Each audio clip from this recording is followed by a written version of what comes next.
ಸ್ನೇಹಿತರೆ, ನಿಮ್ಮೆಲ್ಲರಿಗೂ ಆತ್ಮಿಕ ವಂದನೆಗಳು ಹಾಗೂ ಸತ್ಯವೇದ ಅಧ್ಯಯನಕ್ಕೆ ಹಾರ್ದಿಕ ಸುಸ್ವಾಗತ. ಪ್ರತಿದಿನ ದೇವರ ವಾಕ್ಯಗಳನ್ನು ಧ್ಯಾನಿಸುವುದು ನಮ್ಮ ಆತ್ಮಕ್ಕೆ ಹೊಸ ಬಲವನ್ನು ನೀಡುತ್ತದೆ. ಇಂದು ನಾವು ವಿಮೋಚನಾ ಕಾಂಡ 16ನೇ ಅಧ್ಯಾಯದ 25ನೇ ವಚನದಿಂದ 17ನೇ ಅಧ್ಯಾಯದ 7ನೇ ವಚನದವರೆಗೆ ನಾವು ಮುಖ್ಯವಾಗಿ 7ನೆಯ ದಿನದ ವಿಶ್ರಾಂತಿಯ ಮೂಲಕ ದೇವರು ನಮಗೆ ಕಲಿಸುವ ವಿಧೇಯತೆಯ ಪಾಠ ಹಾಗೂ ಅರಣ್ಯದ ಕಷ್ಟಗಳಲ್ಲಿ ಇಸ್ರಾಯೇಲ್ಯರು ದೇವರ ಉಪಸ್ಥಿತಿಯನ್ನೇ ಸಂಶಯಿಸಿ ಗುಣುಗುಟ್ಟಿದ್ದು ಮತ್ತು ಬಾಯಾರಿದ ಜನರಿಗೆ ಹೊರೇಬ್ ಬಂಡೆಯಿಂದ ತಂಪಾದ ನೀರನ್ನು ಹರಿಸಿದ ದೇವರ ಕೃಪೆ ಎಂಬ ಅಂಶಗಳನ್ನು ಗ್ರಹಿಸೋಣ. ಪ್ರಾರ್ಥನಾಪೂರ್ವಕವಾಗಿ ನಮ್ಮ ಅಧ್ಯಯನವನ್ನು ಪ್ರಾರಂಭಿಸೋಣ. ಪ್ರಿಯರೇ, ನೀವು ವೀಕ್ಷಿಸುತ್ತಿರುವ ಈ ಕಾರ್ಯಕ್ರಮವು ಕೇವಲ ಕ್ರೈಸ್ತರನ್ನು ಮಾತ್ರ ಉದ್ದೇಶಿಸಿ ಸಿದ್ಧಪಡಿಸಲಾಗಿದ್ದು, ಪವಿತ್ರ ಬೈಬಲಿನ ಬೋಧನೆಗಳ ಆಧಾರದ ಮೇಲೆ ನಂಬಿಕೆಯನ್ನು ಬಲಪಡಿಸಲು ಮತ್ತು ಆತ್ಮಿಕ ಬೆಳವಣಿಗೆಯನ್ನು ಪ್ರೋತ್ಸಾಹಿಸಲು ಇದನ್ನು ರೂಪಿಸಲಾಗಿದೆ.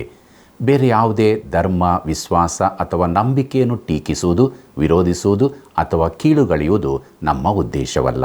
ನಾವು ಎಲ್ಲ ಧರ್ಮಗಳನ್ನು ಮತ್ತು ಸಮುದಾಯಗಳನ್ನು ಆಳವಾಗಿ ಗೌರವಿಸುತ್ತೇವೆ. ಈ ಕಾರ್ಯಕ್ರಮದಲ್ಲಿರುವ ಯಾವುದೇ ವಿಷಯವು ಯಾರ ಭಾವನೆಗಳಿಗೂ, ನಂಬಿಕೆಗಳಿಗೂ ಅಥವಾ ಸಿದ್ಧಾಂತಗಳಿಗೂ ನೋವುಂಟು ಮಾಡಲು, ದೂಷಿಸಲು ಅಥವಾ ಅಪಪ್ರಚಾರವೆಸಗಲು ಉದ್ದೇಶಿಸಿದ್ದಲ್ಲ ಎಂಬುದಾಗಿ ಈ ಮೂಲಕವಾಗಿ ತಿಳಿಸಲು ಬಯಸುತ್ತೇವೆ. ವಂದನೆಗಳು.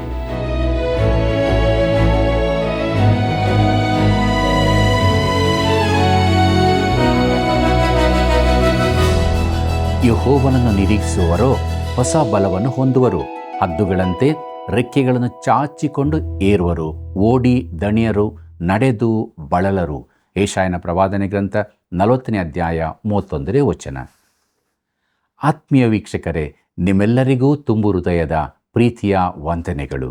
ದೇವರು ನಮ್ಮ ಮೇಲೆ ಎಷ್ಟೋ ಪ್ರೀತಿಯನ್ನಿಟ್ಟು ಆತನ ಜೀವವುಳ್ಳ ವಾಕ್ಯಗಳನ್ನು ಕಲಿತುಕೊಳ್ಳಲು ನಮ್ಮನ್ನು ಜೊತೆಯಾಗಿ ಸೇರಿಸಿದ್ದಾನೆ. ಈ ಕಾರ್ಯಕ್ರಮದ ಅಭಿವೃದ್ಧಿಗಾಗಿ ನಿಮ್ಮ ಕರೆಗಳು ಅಗತ್ಯವಾಗಿದೆ. ಪ್ರಿಯರೇ, ದಿನಾಲೂ ನಮಗಾಗಿ ಪ್ರಾರ್ಥಿಸಿರಿ. ಕರೆ ಮಾಡೋದರ ಮೂಲಕ ಈ ಸೇವೆಯನ್ನು ಬೆಂಬಲಿಸಿರಿ. ಪ್ರಿಯರೇ, ವಿಮೋಚನಾ ಕಾಂಡ ಪುಸ್ತಕದ 16ನೇ ಅಧ್ಯಾಯದ ಕಡೆಗೆ ನಮ್ಮ ಗಮನವನ್ನು ಹರಿಸಿ 25ನೇ ವಚನದಿಂದ ನಮ್ಮ ಅಧ್ಯಯನವನ್ನು ಮುಂದುವರಿಸೋಣ. ಇಸ್ರಾಯೇಲರಿಗೆ ಸಬ್ಬತ್ತು ಕೊಡಲ್ಪಟ್ಟದ್ದು ಎಂಬ ವಿಚಾರವನ್ನು ನೋಡೋಣ. ವಿಮೋಚನಾ ಕಾಂಡ ಪುಸ್ತಕ 16ನೇ ಅಧ್ಯಾಯ 25 ಮತ್ತು 26ನೇ ವಚನವನ್ನು ಗಮನಿಸಿರಿ. ಆಗ ಮೋಶೆ ಅವರಿಗೆ, ಈ ಹೊತ್ತು ಅದನ್ನು ಊಟ ಮಾಡಿರಿ. ಈ ದಿನವು ಯೆಹೋವನ ಸಬ್ಬತ್ ದಿನವಾದದ್ದರಿಂದ ಈ ಹೊತ್ತು ಅದು ಅಡವಿಯಲ್ಲಿ ದೊರೆಯುವುದಿಲ್ಲ. 6 ದಿವಸ ಅದನ್ನು ಕೂಡಿಸಬಹುದು. 7ನೆಯ ದಿನ ಸಬ್ಬತ್ತಾದ್ದರಿಂದ ಅದು ದೊರೆಯುವುದೇ ಇಲ್ಲ ಎಂದು ಹೇಳಿದನು. ಹಾಗೆಯೇ ಆಯಿತು ಎಂಬುದೇ. ಪ್ರಿಯ ವೀಕ್ಷಕರೇ, ಇಸ್ರಾಯೇಲ್ಯರಿಗೆ ಧರ್ಮಶಾಸ್ತ್ರವು ಕೊಡಲ್ಪಡುವ ಮೊದಲು ಸಬ್ಬತ್ ನಿಯಮ ಕೊಡಲ್ಪಟ್ಟಿತ್ತು. ಮುಂದಕ್ಕೆ ನೋಡಿರಿ. ವಿಮೋಚನಾ ಕಾಂಡ ಪುಸ್ತಕ 16ನೇ ಅಧ್ಯಾಯ 27ನೇ ವಚನದಿಂದ 30ನೇ ವಚನದವರೆಗೆ. ಜನರಲ್ಲಿ ಕೆಲವರು 7ನೇ ದಿನದಲ್ಲಿ ಅದನ್ನು ಕೂಡಿಸಿಕೊಳ್ಳುವುದಕ್ಕೆ ಹೋದಾಗ ಅವರಿಗೆ ಏನೂ ಸಿಕ್ಕಲಿಲ್ಲ. ಆಗ ಯೆಹೋವನು ಮೋಶೆಗೆ, ನೀವು ಎಲ್ಲಿಯವರೆಗೂ ನನ್ನ ಆಜ್ಞೆಯನ್ನು, ನಾನು ಮಾಡಿರುವ ನಿಯಮವನ್ನು ಅನುಸರಿಸದೆ ಅಲಕ್ಷ್ಯ ಮಾಡುವಿರೋ, ನೋಡಿರಿ, ನೀವು ಸಬ್ಬತ್ ದಿನವನ್ನು ಆಚರಿಸಬೇಕೆಂದು ನಾನು ಅಪ್ಪಣೆ ಮಾಡಿರುವುದರಿಂದಲೇ 6ನೇ ದಿನದಲ್ಲಿ 2 ದಿನದ ಆಹಾರವು ನಿಮಗೆ ದೊರಕುವಂತೆ ಅನುಗ್ರಹಿಸಿದ್ದೇನೆ. ನಿಮ್ಮಲ್ಲಿ ಪ್ರತಿಯೊಬ್ಬನು ತಾನಿರುವಲ್ಲಿಯೇ ಇರಬೇಕು. 7ನೆಯ ದಿನದಲ್ಲಿ ಒಬ್ಬನೂ ತನ್ನ ಸ್ಥಳವನ್ನು ಬಿಟ್ಟು ಹೊರಗೆ ಹೋಗಕೂಡದು ಎಂದು ಹೇಳಿದನು. ಆದುದರಿಂದ 7ನೆಯ ದಿನದಲ್ಲಿ ಜನರು ಕೆಲಸವನ್ನು ಮಾಡದೇ ಇದ್ದರು ಎಂಬುದಾಗಿ. ಪ್ರಿಯರೇ, ಸಬ್ಬತ್ ದಿನದ ಆಚರಣೆಯ ಬಗ್ಗೆ ಇಲ್ಲಿ ದೇವರು ಮತ್ತೆ ತಿಳಿಸುತ್ತಾನೆ. ಜನರು ಅದನ್ನು ಪಾಲಿಸುತ್ತಾರೆ. ವಿಮೋಚನಾ ಕಾಂಡ ಪುಸ್ತಕ 16ನೇ ಅಧ್ಯಾಯ 31ನೇ ವಚನವನ್ನು ಗಮನಿಸಿರಿ. ಇಸ್ರಾಯೇಲ್ಯರು ಆ ಆಹಾರಕ್ಕೆ ಮನ್ನಾ ಎಂದು ಹೆಸರಿಟ್ಟರು. ಅದು ಬಿಳಿ ಕೊತ್ತಂಬರಿ ಕಾಳಿನಂತಿದ್ದು ರುಚಿಯಲ್ಲಿ ಜೇನುತುಪ್ಪ ಕಲಸಿದ ದೋಸೆಗಳ ಆಗಿತ್ತು ಎಂಬುದಾಗಿ. ಪ್ರಿಯ ವೀಕ್ಷಕರೇ, ಮನ್ನವನ್ನು ನಾವು ಹೇಗೆ ವಿವರಿಸಬಹುದು? ಅದು ಕಷ್ಟಕರವಾದ ಕೆಲಸ. ಅದು ಅವರಿಗೆ ಬೇಕಾದ ಎಲ್ಲ ಪೋಷಕಾಂಶಗಳನ್ನು ಹೊಂದಿದ್ದ ಅದ್ಭುತ ಆಹಾರವಾಗಿತ್ತು. ಅದು ಪ್ರತಿಯೊಬ್ಬರೂ ಆಸೆ ಪಡುವಂತಹ ರುಚಿಯಿಂದ ಕೂಡಿದ್ದಿರಬಹುದು. ಅದು ಬಹು ಆಕರ್ಷಕ ಆಹಾರವಾಗಿತ್ತು. ಆದರೆ ಕೆಲವರು ಅದರ ಕುರಿತು ಗುಣಗುಟ್ಟತೊಡಗಿದರು. ಅರಣ್ಯಕಾಂಡ ಪುಸ್ತಕ 11ನೇ ಅಧ್ಯಾಯ 4 ಮತ್ತು 5ನೇ ವಚನದಲ್ಲಿ ಹೀಗೆ ನೋಡುತ್ತೇವೆ. ಅವರ ಮಧ್ಯದಲ್ಲಿದ್ದ ಇತರ ಜನರು ಮಾಂಸವನ್ನು ಆಶಿಸಿದರು. ಇಸ್ರಾಯೇಲ್ಯರು ಕೂಡ ತಿರುಗಿ ಅತ್ತುಕೊಂಡು, ಮಾಂಸವು ನಮಗೆ ಹೇಗೆ ಲಭಿಸಿತು? ಐಗುಪ್ತ ದೇಶದಲ್ಲಿ ನಾವು ಬಿಟ್ಟಿಯಾಗಿ ತಿನ್ನುತ್ತಿದ್ದ ಮೀನು, ಸವತೆಕಾಯಿ, ಕರ್ಬೂಜ, ಉಳ್ಳಿಗಡ್ಡೆ, ನೀರುಳ್ಳಿ, ಬೆಳ್ಳುಳ್ಳಿ ಇವು ನೆನಪಿಗೆ ಬರುತ್ತವಲ್ಲ ಎಂಬುದಾಗಿ. ಪ್ರಿಯರೇ, ಈ ವಾಕ್ಯ ಭಾಗವು ಮನ್ನವನ್ನು ಸರಿಯಾಗಿ ಅರ್ಥ ಮಾಡಿಕೊಳ್ಳಲು ನಮಗೆ ಸಹಾಯ ಮಾಡುವ ಒಂದು ಘಟನೆಯನ್ನು ದಾಖಲಿಸುತ್ತದೆ. ಮತ್ತು ಅವರಲ್ಲಿದ್ದ ಮಿಶ್ರ ಜನ ಸಮೂಹವು ಆಶೆಪಟ್ಟಿತು. ಇಸ್ರಾಯೇಲ್ ಜನರು ಕೂಡ ಅಳುತ್ತಾ, ನಮಗೆ ತಿನ್ನಲು ಮಾಂಸ ಯಾರು ಕೊಡುತ್ತಾರೆ? ನಾವು ಐಗುಪ್ತದಲ್ಲಿ ಉಚಿತವಾಗಿ ತಿಂದ ಮೀನುಗಳು, ಸೌತೆಕಾಯಿಗಳು, ಕಲ್ಲಂಗಡಿಗಳು, ಈರುಳ್ಳಿಗಳು ಮತ್ತು ಬೆಳ್ಳುಳ್ಳಿಯನ್ನು ನಾವು ನೆನಪಿಸಿಕೊಳ್ಳುತ್ತೇವೆ ಎಂದು ಹೇಳಿದರು. ಐಗುಪ್ತ ದೇಶದಿಂದ ದೂರದಲ್ಲಿರುವ ಅರಣ್ಯದಲ್ಲಿ ಮಿಶ್ರ ಜನ ಸಮೂಹವು ತಪ್ಪಿಸಿಕೊಂಡದ್ದು ಇದನ್ನೇ. ಪ್ರಿಯ ವೀಕ್ಷಕರೇ, ಈ ಅನ್ಯ ಜನರಿಗೆ ಐಗುಪ್ತದಿಂದ ಹೊರಗೆ ಅರಣ್ಯದಲ್ಲಿ ಈ ವಸ್ತುಗಳೆಲ್ಲ ಸಿಗುತ್ತಿರಲಿಲ್ಲ. ಅವರು ಹೇಳಿದ ಆಹಾರ ವಸ್ತುಗಳು ನೆಲದ ಮೇಲೆ ಇಲ್ಲವೇ ಭೂಮಿಯೊಳಗೆ ಬೆಳೆಯುವಂಥವುಗಳು. ಅವುಗಳು ಸಾಂಬಾರ ವಸ್ತುಗಳಾಗಿದ್ದು ಅವುಗಳಲ್ಲಿ ಹೆಚ್ಚಿನ ಪ್ರಯೋಜನವಾಗಲಿಕ್ಕಿಲ್ಲ. ದಿನಕ್ಕೊಂದು ಸೇಬು ವೈದ್ಯರನ್ನು ದೂರವಿಡುತ್ತದೆ ಎಂಬ ಮಾತಿದೆ. ಆದರೆ ದಿನಕ್ಕೊಂದು ಈರುಳ್ಳಿ ಎಲ್ಲರನ್ನೂ ದೂರವಿಡುತ್ತದೆ. ಈ ವಸ್ತುಗಳನ್ನು ಲೋಕದ ಜನರು ತಿನ್ನುತ್ತಾರೆ. ಅವುಗಳಿಂದ ತೃಪ್ತಿ ಸಿಗುವುದಿಲ್ಲ, ಯಾಕಂದರೆ ಅವು ಕೇವಲ ಸಾಂಬಾರ ವಸ್ತುಗಳು. ಮಿಶ್ರ ಜನ ಸಮೂಹವು ಅನ್ಯರಾಗಿದ್ದವರು. ತಾವು ಐಗುಪ್ತದಲ್ಲಿದ್ದಾಗ ಇವುಗಳನ್ನು ತಿನ್ನುತ್ತಿದ್ದದರ ನೆನಪಿನಿಂದ ಅದಕ್ಕಾಗಿ ಆಶೆಪಟ್ಟರು. ಅರಣ್ಯಕಾಂಡ ಪುಸ್ತಕ 11ನೇ ಅಧ್ಯಾಯ 6ನೇ ವಚನದಲ್ಲಿ ನೋಡುತ್ತೇವೆ, ಇಲ್ಲಿಯಾದರೂ ನಮ್ಮ ಜೀವ ಬತ್ತಿ ಹೋಯಿತು, ಈ ಮನ್ನವೇ ಹೊರತು ನಮಗೆ ಇನ್ನೇನೂ ಸಿಕ್ಕಲಿಕ್ಕಿಲ್ಲ ಅಂದುಕೊಳ್ಳುತ್ತಿದ್ದರು ಎಂಬುದೇ. ಅವರು ನಮಗೆ ಇದನ್ನು ಬಿಟ್ಟು ಬೇರೇನು ತಿನ್ನಲು ಇಲ್ಲ ಎಂದು ಗುಣುಗುಟ್ಟಿದರು. ಅರಣ್ಯಕಾಂಡ ಪುಸ್ತಕ 11ನೇ ಅಧ್ಯಾಯ 7ನೇ ವಚನದಲ್ಲಿ ಮುಂದುವರಿಸಿ ಹೀಗೆ ಹೇಳಿದೆ, ಏನೆಂದರೆ, ಆ ಮನ್ನವು ಕೊತ್ತಂಬರಿ ಕಾಳಿನಂತಿತ್ತು, ಬದೋಲಕ ಧೂಪದಂತೆ ಕಾಣಿಸಿತ್ತು ಎಂಬುದೇ. ಪ್ರಿಯರೇ, ನಾನು ನೀಡುವ ಒಳ್ಳೆಯ ರುಚಿಕರವಾದ ಹಾಗೂ ಪೌಷ್ಟಿಕವಾದ ಆಹಾರವನ್ನು ಈ ಜನರು ಅಸಹ್ಯ ಪಡುತ್ತಾರಲ್ಲ ಎಂದು ದೇವರು ನೆನೆಸಿರಬಹುದು. ಮನ್ನವು ನಿಸ್ಸಾರವಾದ ಆಹಾರವಾಗಿರಲಿಲ್ಲ, ಆದರೆ ಅನ್ಯ ಜನರಿಗೆ ಅದು ಇಷ್ಟವಾಗಲಿಲ್ಲ. ಅರಣ್ಯಕಾಂಡ ಪುಸ್ತಕ 11ನೇ ಅಧ್ಯಾಯ 8ನೇ ವಚನದಲ್ಲಿ ಮುಂದುವರೆಸಿ ಹೀಗೆ ನೋಡುತ್ತೇವೆ, ಜನರು ತಿರುಗಾಡುತ್ತಾ ಅದನ್ನು ಕೂಡಿಸಿಕೊಂಡು ಬೀಸುವ ಕಲ್ಲುಗಳಿಂದ ಬೀಸಿ ಇಲ್ಲವೇ ಒರಳಲ್ಲಿ ಕುಟ್ಟಿ ಪಾತ್ರೆಗಳಲ್ಲಿ ಬೇಯಿಸಿ ರೊಟ್ಟಿಗಳನ್ನು ಮಾಡಿಕೊಂಡರು. ಅದರ ರುಚಿ ಎಣ್ಣೆ ಬೆರೆಸಿ ಮಾಡಿದ ಭಕ್ಷ್ಯಗಳಂತಿತ್ತು ಎಂಬುದೇ. ಪ್ರಿಯರೇ, ಮನ್ನವನ್ನು ಅನೇಕ ವಿಧವಾಗಿ ಸೇವಿಸಬಹುದಿತ್ತು. ಅದನ್ನು ಬೀಸಿ, ಒರಳಲ್ಲಿ ಕುಟ್ಟಿ, ಪಾತ್ರೆಗಳಲ್ಲಿ ಬೇಯಿಸಿ, ಹೀಗೆ ವಿಧ ವಿಧವಾದ ಆಹಾರವನ್ನು ತಯಾರು ಮಾಡಬಹುದಿತ್ತು. ಅನೇಕ ವಿಧವಾದ ಖಾದ್ಯಗಳನ್ನು ಇದರಿಂದ ಅವರು ತಯಾರಿಸಿರಬಹುದು. ಅವರು ಬಹುಶಃ 1001 ಪಾಕ ವಿಧಾನಗಳೊಂದಿಗೆ ಮದರ್ ಮೋಸೆಸ್ ಅಡುಗೆ ಪುಸ್ತಕವನ್ನು ಪ್ರಕಟಿಸಿದ್ದಿರಬಹುದು. ಆದಾಗ್ಯೂ ಇಸ್ರಾಯೇಲ್ ಜನರು ದೇವರ ಈ ಪರಲೋಕದ ಆಹಾರವನ್ನು ಅವರು ಅಸಹ್ಯಪಟ್ಟು ತಿನ್ನುವುದಕ್ಕೆ ಗುಣಗುಟ್ಟಿದರು. ಮನ್ನಾ ತಿಂದು ತಿಂದು ಅವರಿಗೆ ಬೇಸರವಾಯಿತು. ಅವರು ಐಗುಪ್ತ ದೇಶದ ಮಾಂಸಾಹಾರಕ್ಕಾಗಿ ಆಶೆಪಟ್ಟರು. ತಾವು ಬಿಡುಗಡೆ ಹೊಂದಿದ್ದ ಅದೇ ಹಿಂದಿನ ಸ್ಥಿತಿಗೆ ಹೋಗುವುದಕ್ಕೆ ಬಯಸಿದರು. ಪ್ರಿಯ ವೀಕ್ಷಕರೇ, ರಕ್ಷಣೆ ಹೊಂದಿದವರಲ್ಲಿ ಅನೇಕರು ಹೀಗೇ ಇರುತ್ತಾರೆ. ಆಗಾಗ ಒಮ್ಮೊಮ್ಮೆ ಅವರು ಐಗುಪ್ತದ ನೀರುಳ್ಳಿ, ಸೌತೆ, ಬೆಳ್ಳುಳ್ಳಿಗಳ ಕಡೆಗೆ ತಿರುಗಿಕೊಳ್ಳುತ್ತಾರೆ. ಅನೇಕ ಕ್ರೈಸ್ತರು ಇಂದು ತಮ್ಮ ಹಳೆಯ ಜೀವನವನ್ನು ಸಂಪೂರ್ಣವಾಗಿ ಬಿಟ್ಟು ಹಾಕಬೇಕಾದ ಅಗತ್ಯವಿದೆ. ಪ್ರಿಯ ಸ್ನೇಹಿತನೇ, ನೀನು ಇನ್ನೂ ಲೋಕದವರಂತೆ ಐಗುಪ್ತದ ಸಂಗತಿಗಳಲ್ಲಿ ಜೀವಿಸುತ್ತಿದ್ದು ದೇವರಿಗೆ ಸೇವೆ ಮಾಡಲು ಸಾಧ್ಯವಿಲ್ಲ. ಐಗುಪ್ತದಿಂದ ಪೂರ್ತಿಯಾಗಿ ಬೇರೆಯಾಗಬೇಕಿದೆ. ಪರಲೋಕದಿಂದ ಬಂದ ನಿಜ ಮನ್ನವಾದ ಯೇಸು ಕ್ರಿಸ್ತನಲ್ಲಿ ನಾವು ಜೀವಿಸಬೇಕಾಗಿದೆ. ವಿಮೋಚನೆ ಕಾಂಡ ಪುಸ್ತಕ 16ನೇ ಅಧ್ಯಾಯ 32 ಮತ್ತು 33ನೇ ವಚನವನ್ನು ಗಮನಿಸಿರಿ. ಮೋಶೆಯು ಜನರಿಗೆ, ಯೆಹೋವನು ಇದರ ವಿಷಯದಲ್ಲಿ ಆಜ್ಞಾಪಿಸಿದ್ದೇನೆಂದರೆ, ನಾನು ಐಗುಪ್ತ ದೇಶದಿಂದ ನಿಮ್ಮನ್ನು ಹೊರಗೆ ಬರಮಾಡಿದಾಗ ಅರಣ್ಯದಲ್ಲಿ ತಿನ್ನುವುದಕ್ಕೆ ಕೊಟ್ಟ ಆಹಾರವನ್ನು ನಿಮ್ಮ ಸಂತಾನದವರು ನೋಡುವ ಹಾಗೆ ಅವರಿಗೋಸ್ಕರ ನೀವು 1 ಗೋಮೇರ್ ತುಂಬ ಮನ್ನವನ್ನು ಇಟ್ಟುಕೊಳ್ಳಬೇಕು ಎಂದು ಹೇಳಿದನು. ಆದ ಕಾರಣ ಮೋಶೆಯು ಆರೋನನಿಗೆ, ನೀನು 1 ಪಾತ್ರೆಯನ್ನು ತೆಗೆದುಕೊಂಡು ಅದರಲ್ಲಿ 1 ಗೋಮೇರಿನಷ್ಟು ಮನ್ನವನ್ನು ಹಾಕಿ ನಿಮ್ಮ ಸಂತತಿಯವರು ನೋಡುವುದಕ್ಕೋಸ್ಕರ ಅದನ್ನು ಯೆಹೋವನ ಸನ್ನಿಧಿಯಲ್ಲಿ ಇಡು ಎಂದು ಹೇಳಿದನು ಎಂಬುದೇ. ಪ್ರಿಯರೇ, 1 ಪಾತ್ರೆ ಮನ್ನವನ್ನು ಗುಡಾರದಲ್ಲಿ ಇಡಲಾಯಿತು. ವಿಮೋಚನೆ ಕಾಂಡ ಪುಸ್ತಕದ ಕೊನೆಯ ಭಾಗದಲ್ಲಿ ಇದರ ಕುರಿತು ವಿವರವಾಗಿ ತಿಳಿಸಲಾಗಿದೆ. ಗುಡಾರದಲ್ಲಿ 3 ವಸ್ತುಗಳನ್ನು ಇಡಲಾಗಿತ್ತು.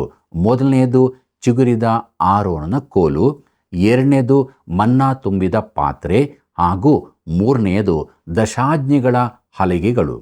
ಧರ್ಮಶಾಸ್ತ್ರವು ಕ್ರಿಸ್ತನಿಂದಲೇ ಬಂದಿತೆಂದು ಸೂಚನೆಯಾಗಿದೆ. ಆತನು ನನಗಾಗಿ ನಿನಗಾಗಿ ಅದನ್ನು ನೆರವೇರಿಸಿದನು. ಮನ್ನವು ಕ್ರಿಸ್ತನು ನಮಗಾಗಿ ಸತ್ತದ್ದನ್ನು ಸೂಚಿಸುತ್ತದೆ. ನಮಗೆ ಆತ್ಮಿಕ ಆಹಾರವಾಗಿ ಆತನು ಕೊಡಲ್ಪಟ್ಟಿದ್ದಾನೆ. ಚಿಗುರಿದ ಆರೋನನ ಕೋಲು ಕ್ರಿಸ್ತನ ಪುನರುತ್ಥಾನದ ಸೂಚಕವಾಗಿದೆ. ಗುಡಾರದ ಮೇಲೆ ಬಾಯಿಯಂತೆ ಕೃಪಾಸನವು ಇತ್ತು. ಅದರ ಮೇಲೆ ರಕ್ತವು ಚಿಮಕಿಸಲ್ಪಡುತ್ತಿತ್ತು. ದೇವರ ನೀತಿಯನ್ನು ಕ್ರಿಸ್ತನು ಮಾತ್ರವೇ ಪೂರೈಸಬಲ್ಲವನಾಗಿದ್ದನು. ಆತನು ಮಾತ್ರ ರಕ್ಷಿಸಬಲ್ಲನು. ಆತನು ತನ್ನ ಸ್ವಂತ ರಕ್ತವನ್ನು ಸುರಿಸಿದ್ದರಿಂದ ಆತನು ರಕ್ಷಿಸಬಲ್ಲವನಾಗಿದ್ದಾನೆ. ಪ್ರಿಯರೇ, ಈ ಕಾರಣದಿಂದಾಗಿಯೇ ದೇವರು ಪಾಪಿಯ ಕಡೆಗೆ ಕರುಣೆ ತೋರಿಸಬಹುದಾಗಿದೆ. ಮುಂದಕ್ಕೆ ನೋಡೋಣ. ವಿಮೋಚನೆ ಕಾಂಡ ಪುಸ್ತಕ 16ನೇ ಅಧ್ಯಾಯ 35 ಮತ್ತು 36ನೇ ವಚನವನ್ನು.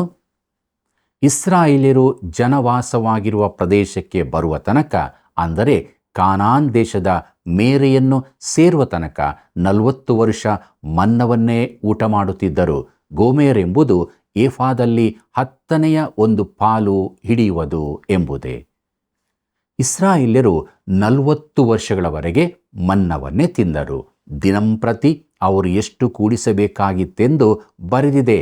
ಅವರು ವಾಗ್ದಾತ ದೇಶದೊಳಕ್ಕೆ ಬಂದಾಗ ಮನ್ನವು ನಿಂತಿತು. ಅವರು ಪುನಃ ಆ ದೇಶದ ಜನಗಳ ಆಹಾರವನ್ನೇ ತಿಂದರು.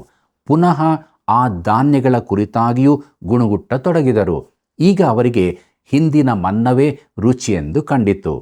ಅನೇಕ ಕ್ರೈಸ್ತರು ತಮ್ಮ ಅನುಭವಗಳ ಆಧಾರದಲ್ಲಿಯೇ ಜೀವಿಸುವವರಾಗಿರುತ್ತಾರೆ.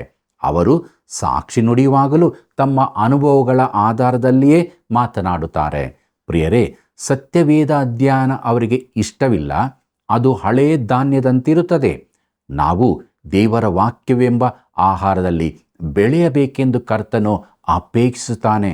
ಪ್ರಿಯ ಮಿತ್ರನೇ, ನಿನಗೆ ಈ ಮನ್ನದ ಕುರಿತು ಇನ್ನೂ ತಿಳಿದಿಲ್ಲವಾದರೆ ಈಗಲೇ ಕ್ರಿಸ್ತನ ಬಳಿಗೆ ಬಂದು ಅದನ್ನು ರುಚಿ ನೋಡು.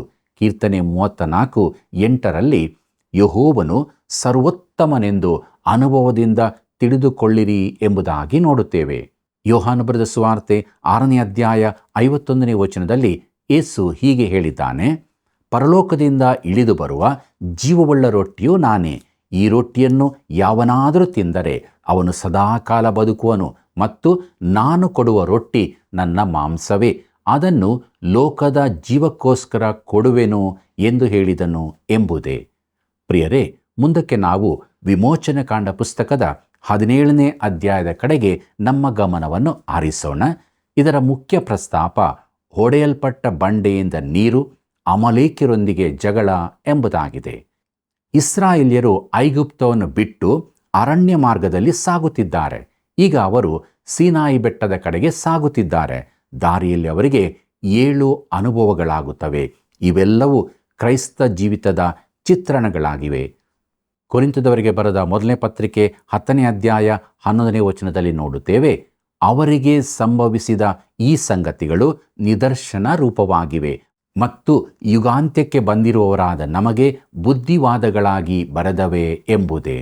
ಪ್ರಿಯರೇ, ಈ ಭಾಗವನ್ನು ಪ್ರತಿಯೊಬ್ಬ ವಿಶ್ವಾಸಿಯು ಓದಿ ಅದರಿಂದ ಪಾಠ ಕಲಿತರೆ ಒಳ್ಳೆಯದು.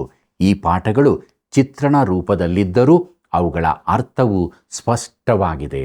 ಮುಂದಕ್ಕೆ ನಾವು ಒಡೆಯಲ್ಪಟ್ಟ ಬಂಡೆಯಿಂದ ನೀರು ಹೊರಡುತ್ತದೆ ಎಂಬ ವಿಚಾರವನ್ನು ನೋಡೋಣ. ಇಸ್ರಾಯೇಲ್ಯರು ಮರುಭೂಮಿ ಪ್ರಯಾಣ ಮಾಡುತ್ತಿರುವಾಗ ಅವರಿಗೆ ಬಾಯಾರಿಕೆಯಾಯಿತು. ಮತ್ತೊಮ್ಮೆ ಅವರು ಗುಣಗುಟ್ಟತೊಡಗುತ್ತಾರೆ. ವಿಮೋಚನಕಾಂಡ ಪುಸ್ತಕ 17ನೇ ಅಧ್ಯಾಯ ಮೊದಲಿನ 3 ವಚನಗಳನ್ನು ಗಮನಿಸಿರಿ. ತರುವಾಯ ಇಸ್ರಾಯೇಲ್ಯರ ಸಮೂಹವೆಲ್ಲ ಯೆಹೋವನ ಅಪ್ಪಣೆಯ ಪ್ರಕಾರ ಸೀನ್ ಎಂಬ ಅರಣ್ಯದಿಂದ ಹೊರಟು ಮುಂದೆ ಪ್ರಯಾಣ ಮಾಡಿ ರೆಫೀದೀಮಿನಲ್ಲಿ ಇಳುಕೊಂಡರು. ಕುಡಿಯುವುದಕ್ಕೆ ನೀರಿಲ್ಲದ ಕಾರಣ ಜನರು ಮೋಶೆಯ ಸಂಗಡ ವಾದಿಸುತ್ತಾ, ನಮಗೆ ಕುಡಿಯುವುದಕ್ಕೆ ನೀರು ದೊರಕಿಸಿಕೊಡಬೇಕು ಎಂದು ಹೇಳಿದಾಗ ಮೋಶೆ, ನೀವು ನನ್ನ ಸಂಗಡ ವಾದಿಸುವುದೇನು? ಯೆಹೋವನನ್ನು ಯಾಕೆ ಪರೀಕ್ಷಿಸುತ್ತೀರಿ ಎಂದು ಅವರಿಗೆ ಹೇಳಿದನು. ಅಲ್ಲಿ ಜನರು ನೀರಿಲ್ಲದೆ ಬಾಯಾರಿಕೆಯ ಸಂಕಟದಿಂದ ಮೋಶೆಯ ಮೇಲೆ ಗುಣಗುಟ್ಟುತ್ತಾ, ನೀನು ನಮ್ಮನ್ನು, ನಮ್ಮ ಮಕ್ಕಳನ್ನು, ದನಗಳನ್ನು ಐಗುಪ್ತ ದೇಶದಿಂದ ಕರತಂದು ಈಗ ನೀರಿಲ್ಲದೆ ಸಾಯುವ ಹಾಗೆ ಮಾಡಿದ್ದೇಕೆ ಎಂದರು ಎಂಬುದೇ. ಪ್ರಿಯ ವೀಕ್ಷಕರೇ, ಇಸ್ರಾಯೇಲ್ಯರು ಸತತವಾಗಿ ಗುಣಗುಟ್ಟುವವರಾಗಿದ್ದರು. ಯಾವುದೇ ಸಮಸ್ಯೆ ಬಂದರೂ ಗುಣಗುಟ್ಟತೊಡಗುತ್ತಾರೆ. ದೇವರು ದಯೆ ತೋರಿಸಿ ಅವರ ಕೊರತೆಯನ್ನು ನೀಗಿಸುತ್ತಾನೆ. ಪುನಃ ಏನಾದರೂ ತೊಂದರೆ ಎದುರಾಗುತ್ತದೆ, ಆಗ ಅವರು ಪುನಃ ಗುಣಗುಟ್ಟುತ್ತಾರೆ, ತಪ್ಪು ಹುಡುಕುತ್ತಾರೆ. ಇಂದಿನ ಅನೇಕ ಸಭೆಗಳು ಈ ಸ್ಥಿತಿಯಲ್ಲಿದ್ದರೂ ತಾವು ಒಳ್ಳೆಯವರೆಂದು ಭಾವಿಸಿಕೊಳ್ಳುತ್ತಾರೆ ಅಲ್ಲವೇ? ಮುಂದಕ್ಕೆ ನೋಡೋಣ. ವಿಮೋಚನಕಾಂಡ ಪುಸ್ತಕ 17ನೇ ಅಧ್ಯಾಯ 4ನೇ ವಚನವನ್ನು. ಆಗ ಮೋಶೆಯು ಯೆಹೋವನಿಗೆ ಮೊರೆಯಿಟ್ಟು, ಈ ಜನರಿಗೋಸ್ಕರ ನಾನೇನು ಮಾಡಲಿ? ಅವರು ನನ್ನನ್ನು ಕಲ್ಲೆಸೆದು ಕೊಲ್ಲುವ ಹಾಗಿದ್ದಾರಲ್ಲ ಅಂದನು ಎಂಬುದೇ. ಪ್ರಿಯ ವೀಕ್ಷಕರೇ, ಈಗ ಮೋಶೆ ತನ್ನ ಜವಾಬ್ದಾರಿಯನ್ನು ಬೇರೆ ಯಾರಿಗಾದರೂ ವಹಿಸಿ ಬಿಡುವುದಕ್ಕೆ ತಯಾರಿದ್ದನು. ಆದರೆ ದೇವರು ಇಸ್ರಾಯೇಲ್ಯರ ಕೊರತೆ ನೀಗಿಸಿದ್ದನ್ನು ನೋಡಿರಿ.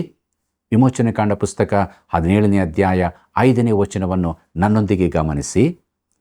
ಅದಕ್ಕೆ ಯೆಹೋವನು, ನೀನು ನೈಲ್ ನದಿಯನ್ನು ಹೊಡೆದ ಕೋಲನ್ನು ಕೈಯಲ್ಲಿ ಹಿಡಿದುಕೊಂಡು ಇಸ್ರಾಯೇಲ್ಯರ ಹಿರಿಯರಲ್ಲಿ ಕೆಲವರನ್ನು ಕರಕೊಂಡು ಜನರ ಮುಂದೆ ಹೊರಟು ನಾನು ತೋರಿಸುವ ಸ್ಥಳಕ್ಕೆ ಹೋಗು ಎಂಬುದೇ. ಮೋಶೆ ಐಗುಪ್ತಕ್ಕೆ ಹಿಂತಿರುಗಿ ಬಂದಾಗ ಈ ಕೋಲು ಅವನಿಗೆ ಕೊಡಲ್ಪಟ್ಟಿತ್ತು. ಇದು ದೇವರಿಂದ ಮೋಶೆಗೆ ದೊರಕಿದ ಅಧಿಕಾರ ಶಕ್ತಿಗಳ ಮುದ್ರೆಯಾಗಿತ್ತು. ಪ್ರಿಯರೇ, ವಿಮೋಚನಕಾಂಡ ಪುಸ್ತಕ 17ನೇ ಅಧ್ಯಾಯ 6 ಮತ್ತು 7ನೇ ವಚನವನ್ನು ಗಮನಿಸಿರಿ. ಅಲ್ಲಿ ಹೋರೇಬಿನಲ್ಲಿರುವ ಬಂಡೆಯ ಮೇಲೆ ನಾನೇ ನಿನ್ನೆದುರಾಗಿ ನಿಲ್ಲುವೆನು. ನೀನು ಆ ಬಂಡೆಯನ್ನು ಹೊಡೆದಾಗ ಅದರಿಂದ ನೀರು ಹೊರಡುವುದು, ಜನರು ಕುಡಿಯುವರು ಎಂದು ಮೋಶೆಗೆ ಅಪ್ಪಣೆ ಕೊಡಲಾಗಿ, ಮೋಶೆ ಇಸ್ರಾಯೇಲ್ಯರ ಹಿರಿಯರ ಎದುರಿನಲ್ಲಿ ಹಾಗೆಯೇ ಮಾಡಿದನು. ಇಸ್ರಾಯೇಲ್ಯರು ಯೆಹೋವನು ನಮ್ಮ ಮಧ್ಯದಲ್ಲಿ ಇದ್ದಾನೋ ಇಲ್ಲವೋ ಎಂದು ಯೆಹೋವನನ್ನು ಅಲ್ಲಿ ಪರೀಕ್ಷಿಸಿದ್ದರಿಂದ ಮೋಶೆ ಆ ಸ್ಥಳಕ್ಕೆ ಮಸ್ಸಾ ಎಂತಲೂ, ಅವರು ವಿವಾದ ಮಾಡಿದ್ದರಿಂದ ಮೆರೀಬಾ ಎಂತಲೂ ಹೆಸರಿಟ್ಟನು ಎಂಬುದೇ. ಪ್ರಿಯರೇ, ಬಂಡೆ ಹಾಗೂ ಬಂಡೆಯಿಂದ ಹೊರಬಂದ ನೀರುಗಳ ಕುರಿತಾಗಿ ಇಲ್ಲಿ ನಾವು ಮೊದಲ ಸಲ ನೋಡುತ್ತೇವೆ.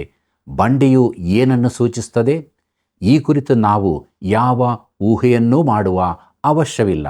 ಕೊರಿಂಥದವರಿಗೆ ಬರೆದ ಮೊದಲನೇ ಪತ್ರಿಕೆ 10ನೇ ಅಧ್ಯಾಯ ಮೊದಲಿನ 4 ವಚನಗಳಲ್ಲಿ ಪವಿತ್ರಾತ್ಮನು ತಾನೇ ಅದನ್ನು ವಿವರಿಸಿದ್ದಾನೆ.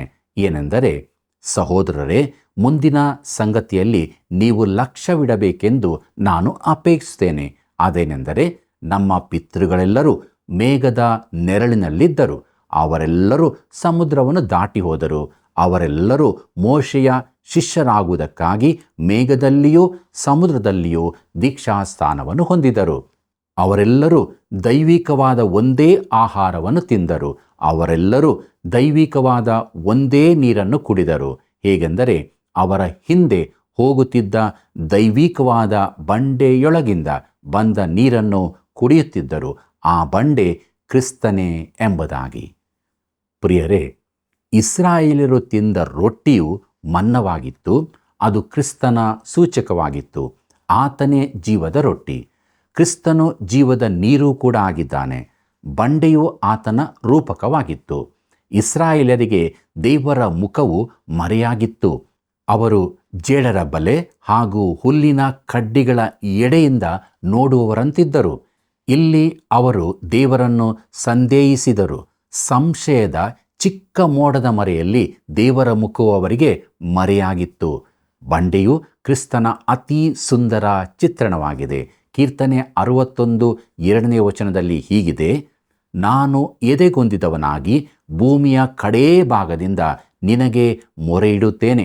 ನಾನು ಹತ್ತಲಾರದ ಆಶ್ರಯ ಗಿರಿಯ ಮೇಲೆ ನನ್ನನ್ನು ಹತ್ತಿಸು ಎಂಬುದಾಗಿ. ಪ್ರಿಯರೇ, ಆ ಗಿರಿಯು ಕ್ರಿಸ್ತನೇ. ಕೀರ್ತನೆ 78 ವಚನದಲ್ಲಿ ದೇವರು ನಮ್ಮ ಶರಣನು, ಪರಾತ್ಮರನು, ತಮ್ಮ ವಿಮೋಚಕನೂ ಆಗಿದ್ದಾನೆ ಎಂಬುದನ್ನು ನೆನಪಿಗೆ ತಂದುಕೊಳ್ಳುವರು ಎಂಬುದಾಗಿ. ಪೇತ್ರನು ಬರೆದ ಮೊದಲನೇ ಪತ್ರಿಕೆ 2 ವಚನದಿಂದ 8 ವಚನದವರೆಗೆ ಓದುವಾಗ ಹೀಗೆ ನೋಡುತ್ತೇವೆ: ಇಗೋ, ಚಿಯೋನಿನಲ್ಲಿ ಮೂಲೆಗಲ್ಲನ್ನು ಇಡುತ್ತೇನೆ, ಅದು ಆಯಲ್ಪಟ್ಟದ್ದು, ಮಾನ್ಯವಾದದ್ದು, ಅದರ ಮೇಲೆ ನಂಬಿಕೆ ಇಡುವವನು ಆಶಾಭಂಗ ಪಡುವುದೇ ಇಲ್ಲ ಎಂದು ಶಾಸ್ತ್ರದಲ್ಲಿ ಬರೆದದೆ. ಆದದರಿಂದ ನಂಬುವವರಾದ ನಿಮಗೇ ಈ ಮಾನವುಂಟು.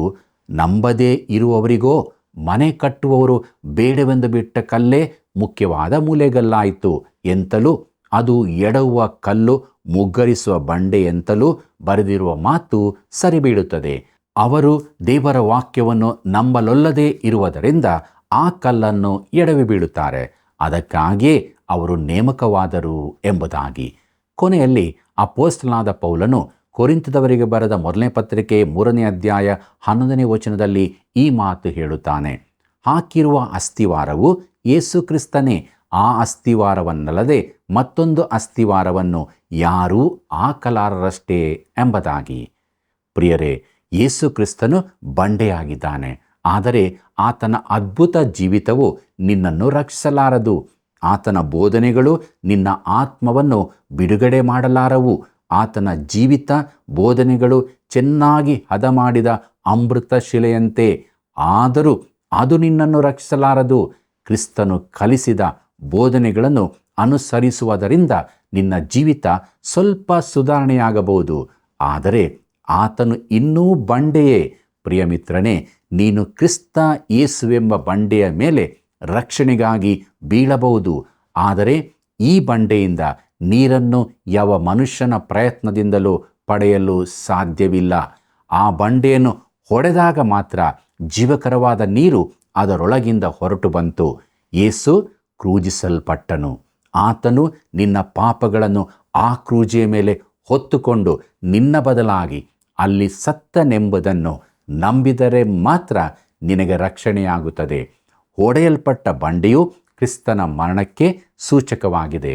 ಅರಣ್ಯಕಾಂಡ ಪುಸ್ತಕದಲ್ಲಿ ಇಸ್ರಾಯೇಲ್ಯರು ನೀರಿಲ್ಲವೆಂದು 2ನೇ ಸಾರಿ ಗುಣುಗುಟ್ಟಿದ್ದನ್ನು ನೋಡುತ್ತೇವೆ. 1ನೇ ಸಾರಿ ಅವರು ಬಾಯಾರಿಕೆಯಿಂದ ಗುಣುಗುಟ್ಟುವಾಗ ದೇವರು ಮೋಶೆಗೆ ಬಂಡೆಯನ್ನು ಹೊಡೆಯಲು ಹೇಳಿದನು. ಆಗ ನೀರು ಹೊರಗೆ ಉಕ್ಕಿ ಬಂತು. ತಿರುಗಿ ಅರಣ್ಯಕಾಂಡದಲ್ಲಿ ದೇವರು ಮೋಶೆಗೆ ಬೇರೆ ರೀತಿಯ ಸೂಚನೆ ಕೊಡುತ್ತಾನೆ. ದೇವರು ಹೇಳುತ್ತಾನೆ, ಅರಣ್ಯಕಾಂಡ ಪುಸ್ತಕ 20 ವಚನದಲ್ಲಿ, ನೀನು ಕೋಲನ್ನು ಕೈಯಲ್ಲಿ ಹಿಡಿದು ನಿನ್ನ ಅಣ್ಣನಾದ ಆರೋನನ ಜೊತೆಯಲ್ಲಿ ಸಮೂಹದವರನ್ನು ಕೂಡಿಸಿಕೊಂಡು ಅವರ ಎದುರಿನಲ್ಲೇ ಆ ಕಡಿದಾದ ಬಂಡೆಗೆ ನೀರು ಕೊಡಬೇಕೆಂದು ಆಜ್ಞಾಪಿಸು. ಅದರೊಳಗಿಂದ ನೀರು ಹೊರಟು ಬರುವುದು. ನೀನು ಸಮೂಹದವರಿಗೂ ಅವರ ಪಶುಗಳಿಗೂ ನೀರನ್ನು ಕುಡಿಯ ಕೊಡಬಹುದು ಎಂದು ಹೇಳಿದನು ಎಂಬುದೇ. ಪ್ರಿಯ ವೀಕ್ಷಕರೇ, ಬಂಡೆ ಈಗಾಗಲೇ ಒಡೆಯಲ್ಪಟ್ಟದ್ದರಿಂದ ಈಗ ಮೋಶೆ ಅದಕ್ಕೆ ನೀರು ಕೊಡಬೇಕೆಂದು ಆಜ್ಞಾಪಿಸಬೇಕಷ್ಟೇ. ಕ್ರಿಸ್ತನು 2000 ವರ್ಷಗಳ ಹಿಂದೆ ಕ್ರೂಜಿಸಲ್ಪಟ್ಟಿದ್ದಾನೆ. ಆತನು ಕ್ರೂಜೆಯಲ್ಲಿ ತೀರಿತು ಎಂದು ಹೇಳಿದಾಗ ಅದು ನಿಜವಾಗಿಯೂ ತೀರಿತು. ಕ್ರಿಸ್ತನು ಮತ್ತೊಮ್ಮೆ ಕ್ರೂಜಿತನಾಗಬೇಕಾಗಿಲ್ಲ. ಯೇಸು ನಿನಗಾಗಿ ಮಾಡಿ ತೀರಿಸಿದ ಕಾರ್ಯವು ದೇವರಿಗೆ ಸಾಕಾದದ್ದಾಗಿದೆ ಪ್ರಿಯ ಮಿತ್ರನೇ. ಆದರೆ ಈಗಿರುವ ಪ್ರಶ್ನೆ ಏನೆಂದರೆ, ಕ್ರಿಸ್ತನು ಕ್ರೂಜೆಯ ಮೇಲೆ ಮಾಡಿದ ಕಾರ್ಯದಿಂದ ನಿನಗೆ ತೃಪ್ತಿಯಾಗಿದೆಯೋ ಎಂಬುದೇ. ನಿನ್ನನ್ನು ರಕ್ಷಿಸುವುದಕ್ಕಾಗಿ ಆತನು ಸತ್ತನು. ತನ್ನ ಮಗನನ್ನು ನಂಬಬೇಕು ಎಂದು ಮಾತ್ರ ದೇವರು ಕೇಳಿಕೊಳ್ಳುತ್ತಿದ್ದಾನೆ. ಈ ದಿನಗಳಲ್ಲಿ ಬಂಡೆಯಾದ ಕ್ರಿಸ್ತನಿಂದ ಆತ್ಮಿಕ ಆಶೀರ್ವಾದಗಳು ಹೊರಟು ಬರುತ್ತವೆ. ಒಣಗಿದ ತುಟಿಗಳನ್ನು ತಣಿಸತಕ್ಕ ನೀರು ಅದರಿಂದ ಹೊರಟು ಬರುತ್ತದೆ. ಎಫೆಸದವರಿಗೆ ಬರೆದ ಪತ್ರಿಕೆ 1ನೇ ಅಧ್ಯಾಯ 3ನೇ ವಚನದಲ್ಲಿ ಹೀಗಿದೆ: ನಮ್ಮ ಕರ್ತನಾದ ಯೇಸು ಕ್ರಿಸ್ತನ ದೇವರೂ ತಂದೆಯೂ ಆಗಿರುವ ಆತನಿಗೆ ಸ್ತೋತ್ರ. ಆತನು ಪರಲೋಕದಲ್ಲಿನ ಸಕಲ ಆತ್ಮೀಯ ವರಗಳನ್ನು ನಮಗೆ ಕ್ರಿಸ್ತ ಯೇಸುವಿನಲ್ಲಿ ಅನುಗ್ರಹಿಸಿದ್ದಾನೆ ಎಂದು. ಪ್ರಿಯ ವೀಕ್ಷಕರೇ, ಆ ಬಂಡೆಯು ಒಮ್ಮೆ ಒಡೆಯಲ್ಪಟ್ಟಿದೆ. ಅದರಿಂದ ಸಮೃದ್ಧಿಯಾದ ನೀರು ಹೊರಟು ಬರುತ್ತದೆ. ಒರತೆಯು ತುಂಬಿಕೊಂಡಿದೆ, ನೀರ ಕಾಲುವೆ ತುಂಬಿ ಹೋಗಿದೆ, ಲೋಕವು ಅದನ್ನು ಹಿಡಿಯಲಾರದು. ಪ್ರಿಯ ವೀಕ್ಷಕರೇ, ಎಷ್ಟೊಂದು ಅದ್ಭುತವಾದ ಕರೆಯಾಗಿದೆ ಅಲ್ಲವೇ? ನಾವು ಕ್ರಿಸ್ತನ ಬಳಿಗೆ ಬರೋಣ, ನಮ್ಮ ಆತ್ಮಿಕ ದಾಹಗಳನ್ನು ತಣಿಸಿಕೊಳ್ಳೋಣ, ನಿರೀಕ್ಷೆಯ ಜೀವಿತದಲ್ಲಿ ಮುಂದೆ ಸಾಗೋಣ. ಪ್ರಾರ್ಥನೆ ಮಾಡು. ನಮ್ಮನ್ನು ಬಹಳವಾಗಿ ಪ್ರೀತಿ ಮಾಡುವಂಥ ನಮ್ಮ ರಕ್ಷಕನಾದ ಯೇಸು ಸ್ವಾಮಿಯಲ್ಲಿ ತಂದೆಯಾದ ದೇವರೇ, ಇದ್ದಂಥ ಸ್ಥಿತಿಯಲ್ಲಿ ನಿನ್ನ ಬಳಿಗೆ ಬಂದಿದ್ದೇವೆ. ನಮ್ಮ ಆತ್ಮಿಕ ಬಾಯಾರಿಕೆಯನ್ನು ತೀರಿಸು. ನಾವು ನಂಬಿಗಸ್ತರಾಗಿ ನಿರೀಕ್ಷೆಯ ಜೀವಿತದಲ್ಲಿ ಮುನ್ನಡೆಯುವುದಕ್ಕೆ ನಮಗೆ ಸಹಾಯ ಮಾಡು. ತಂದೆಯಾದ ದೇವರೇ, ಒಬ್ಬೊಬ್ಬ ವೀಕ್ಷಕರನ್ನು ಕರುಣಿಸು ಸ್ವಾಮಿ. ಅವರಿರುವಂಥ ಸ್ಥಳದಲ್ಲಿ ಅವರ ಚಿಂತಾಭಾರಗಳು, ಅವರ ಕಷ್ಟಗಳು, ಅವುಗಳಿಂದ ಬಿಡುಗಡೆಗೊಳಿಸಿ ಅವರು ನಿನ್ನ ಆತ್ಮನ ನಡೆಸುವಿಕೆಯ ಅನುಭವದಲ್ಲಿ ನಿನ್ನನ್ನೇ ದೃಷ್ಟಿಸುತ್ತಾ ತಮಗೆ ನೇಮಕವಾದ ಓಟವನ್ನು ಓಡುವುದಕ್ಕೆ ಕೃಪೆ ಕೊಟ್ಟು ನಡೆಸು. ಯೇಸುವಿನ ನಾಮದಲ್ಲಿ ಬೇಡಿದ್ದೇವೆ ತಂದೆಯೇ, ಆಮೆನ್.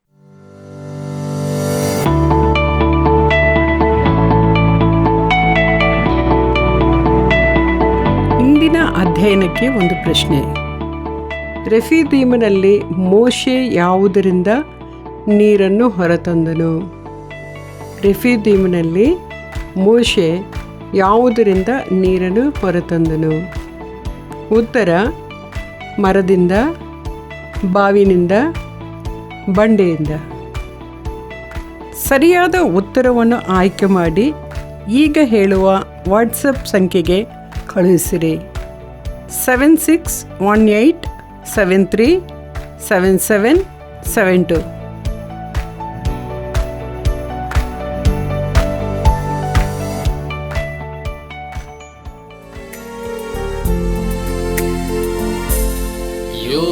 ಯೋಗ್ಯನಲ್ಲದ ನನ್ನನ್ನು ನೀ ನಿನ್ನ ಸ್ವರೂಪದಿ ಸೃಷ್ಟಿಸಿದಿ. ನಿತ್ಯವಾಗಿ ನನ್ ಪ್ರೀತಿಸಲು ಕ್ರಿಸ್ತನ ಮೂಲಕ ರಕ್ಷಿಸಿದಿ. ನಿನ್ನನ್ನೇ ಸ್ತುತಿಸುವೆನು, ನಿನ್ನ ಕೃಪೆ ಶಾಶ್ವತವೆಂದಿಗೂ. ನಿನ್ನನ್ನೇ ಸ್ತುತಿಸುವೆನು, ನಿನ್ನ ಕೃಪೆ ಶಾಶ್ವತವೆಂದಿಗೂ.